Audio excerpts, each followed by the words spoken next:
Hi, I'm at the train station here in New York, and we've got an alarm going off. I think the alarm's down this way. I'm not sure what kind of alarm this is. I think it might be a Siemens, but I'm not sure. If you know what kind of alarm this is, leave a comment in the comments below. I think it's down this way.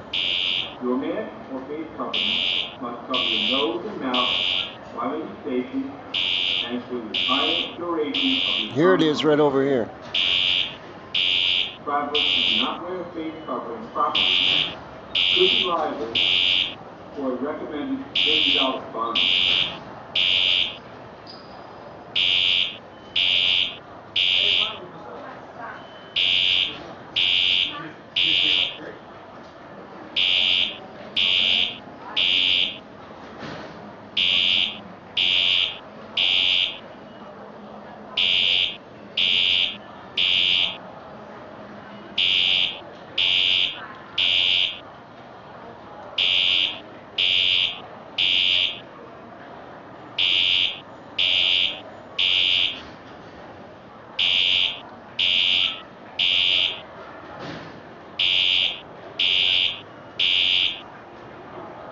So if you know what kind of alarm that is, leave a comment in the comment section.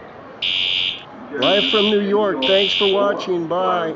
You must wear a mask or face covering while using public transportation. Your mask or face covering must cover your nose and mouth while in the station and for the entire duration of your time.